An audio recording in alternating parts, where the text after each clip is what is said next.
மனசும் மனசும் பேசிக்கொள்ளும் ஒரு அழகான உணர்வு இந்த காதல். நாம நம்ம வாழ்க்கையில எத்தனையோ பேரை சந்திக்கிறோம். ஆனா எல்லாரையும் நம்ம மனசுக்கு பிடிச்சு போறது கிடையாது. யாரோ ஒருவரை மட்டும்தான் நம்ம மனசுக்கு பிடிக்கும்.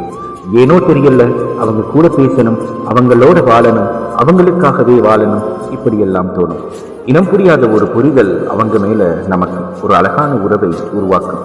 ஆனா நம்மள பல பேரு ஒருத்தர் மேல காதல் வந்தா அது அவங்களுக்கு வெளிப்படையா சொல்லுறதே கிடையாது. காரணம் கேட்டா 1000 சொல்லுவாங்க. ஒண்ணு பயம் அப்படின்னுவாங்க, இல்ல கொஞ்சம் காலம் போகட்டுமே அப்படின்னுவாங்க, இல்லைன்னா இவங்களா நம்மளை காதலிப்பாங்களா அப்படின்னு சொல்ற ஒரு தாழ்வு மனப்பாங்கு. இது சில பேர்கிட்ட இருக்குங்க. ஆனா இது ரொம்ப தப்பு. காதல் வந்தா சொல்லணும், சொன்னால்தான் அது காதல்.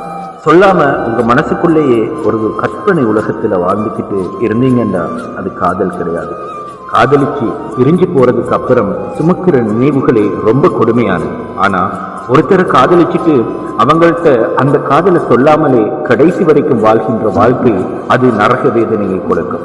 ஒருத்தர் மேல உங்களுக்கு காதல் வந்தா அது சம்பந்தப்பட்டவங்க கிட்ட வெளிப்படையாகவே சொல்லிருங்க. காதலை சொல்வது தப்பு கிடையாது.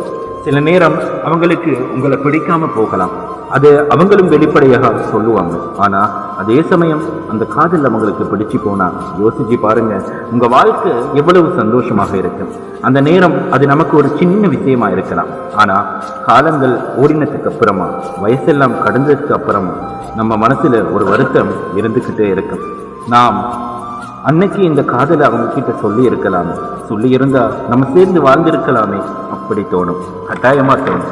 ஏன்னா சொன்ன காதலை விட சொல்லாத காதலுக்கு தாங்க எங்க வலிகள் அதிகம்.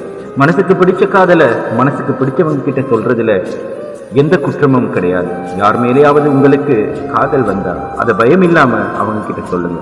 அதுக்கு அவங்க சம்மதம் சொன்னா சந்தோஷம், இல்லைன்னா நம்ம காதலை சொல்லிட்டோமே அப்படின்ற ஒரு திருப்தி நம்ம மனசுக்கு போதும்.